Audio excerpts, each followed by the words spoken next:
สวัสดีครับผู้ช่องเออีกแล้วนะครับนะวันนี้นะครับ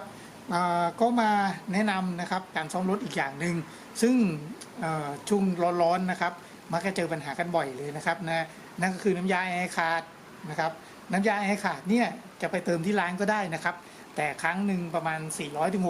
600นะนั่นก็ค่าใช้จ่ายที่สูงนะครับนะ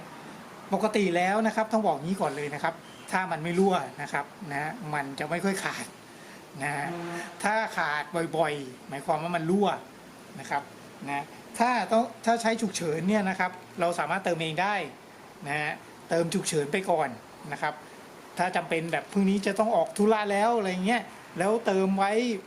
ปกติแล้วสักอาทิตย์หนึ่งถึงจะหมดอะไรเงี้ยเราก็มาเติมเองได้นะครับนะแต่ว่าถ้าเติมบ่อยๆนะครับนะแนะนำให้ใส่น้ำมันคอมด้วยนะครับเดี๋ยวทำยังไงบ้างเดี๋ยวผมมาชี้แจงรายละเอียดให้ฟังนะครับนะอันดับแรกมาดูอุปกรณ์ก่อนนะครับที่ต้องมีนะเป็นตัวแรกเลยนะครับเกจนะตัวนี้เกจนะครับนะจะมีแบบเป็นแค่2อันก็ได้นะครับเป็นสีฟ้ากับสีเหลืองนะสีเหลืองก็ต่อเข้ากับถังน้ำยานะครับนะแล้วสีฟ้าก็ไปเข้าฝั่งโลนะครับไม่จำเป็นต้องมีฝั่งไฮก็ได้นะครับนะถ้าไม่ดูแรงดันอัดของตัวคอมนะครับนะเราก็มีแค่2อันก็ได้นะหัวนะครับหัวปกติบางทีซื้อเนี่ยมันจะมีแค่เป็นแบบนี้นะเป็นแบบนี้จะเป็นของน้ำยาอีกชุดหนึ่งนะครับถ้าเป็นของ134เนี่ยจะเป็นหัวแบบสลักแบบนี้นะก็ซื้อหัวสลักแบบนี้นะครับนะมาต่อเพิ่มนะหรือว่าเลือกที่เขามีสำเร็จแล้วก็ได้นะครับทั้งชุดปกติมันจะมีขายสำเร็จนะครับนะอีกตัวหนึ่งก็คือน้ำยานะครับน้ำยาแบบพกพานะฮะน้ำยาฉุกเฉินนะครับเขาเรียกน้ำยาเติมน้ำยาแอร์ฉุกเฉินนะในรถยนต์นะครับเราต้องดูก่อนเลยนะครับเปิดรถปั๊บดูเลยนะครับมันจะเขียนว่า 134A นะถ้าเขียนต่างจากนี้เหมือนรุ่นเก่านะครับมันจะเขียนตัวอื่นนะเป็นน้ำยาอื่นนะครับนะไม่ได้รีวิวของมึงไปจ้ะถ้ารถรุ่นเก่านะครับนะอาจจะใช้น้ำยาตัวอื่นนะครับแต่ส่วนใหญ่จะเป็น 134A หมดแล้วนะฮะ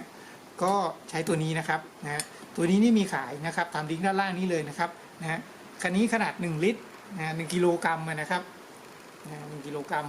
นะ1กิโลกรัมเนี่ยถามว่าเติมใช้ได้นานไหมนะครับเติมได้ค่อนข้างนานเลยละครับนะเพราะครั้งหนึ่งเติมประมาณแค่นิดเดียวแค่ขีดเดียวนะครับนะขีดหนึ่งมันขาดจริงๆอย่างดีไม่เกินนี้หรอกครับขีด2ขีดนะขาดไม่เกินนี้นะครับถ้าขาดเกินนี้นี่จะต้องพิจารณาแล้วนะครับนะอาจจะรั่วระบบซึ่งก็ต้องมาแว็กคอมนะมาเรื่องคอมอีกตัวนี้เป็นตัวแว็กคอมนะตัวเดียวกับแอร์บ้านนะครับนะใช้กันได้นะครับนะตัวเดียวแอร์บ้านแอร์รถยนต์ใช้กันได้นะครับตัวแว็กคัมนะก็ใช้ตัวนี้แว็กคัมก่อนนะครับพอแว็กคัมเสร็จก็เติมน้ำมันนะครับตัวนี้เป็นน้ำมันนะครับ 134A นะฮะน้ำมันใครน้ำมันมันนะครับนะฮะใช้สลับกันไม่ได้นะครับความหนืดความข้นมันไม่เหมือนกันนะฮะพอถ้าใช้น้ำมันคนละน้ำมันนะครับใส่เข้าไปอาจจะทำให้มันพังได้นะครับเพราะว่าไอ้น้ำมันเนี่ยเป็นทำหน้าที่หล่อเลี้ยงลูกสูบของตัวคอมเพรสเซอร์นะถ้ามันผิดเบอร์เนี่ยมันจะเลี้ยงลูกสูบได้ไม่สมบูรณ์นะครับอาจจะลื่นไปหรืออาจจะหนืดไปก็ได้นะซึ่งมันจะทำให้อายุการใช้งานของคอมเพรสเซอร์นะครับสั้นลงนะจากนั้นเดี๋ยวเรามาดูวิธีการเติมกันเลยนะครับน้ำยานะครับนะเข้ากับฝั่งโลสีฟ้าเข้าฝั่งโลนะครับนะและสีแดงเข้าฝั่งไฮนะครับนะเปิดเกจตัวนี้เลยครับเสร็จแล้วลำดับขั้นตอนต่อไปนะครับนะแล้วก็คือการเวกคัมนะหรือภาษาช่างเขาเรียกการแว็กคอมนะครับ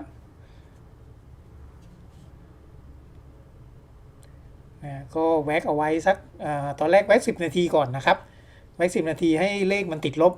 นะครับลงมาที่-30หรือลบต่ำสุดของเกเลยนะครับนะ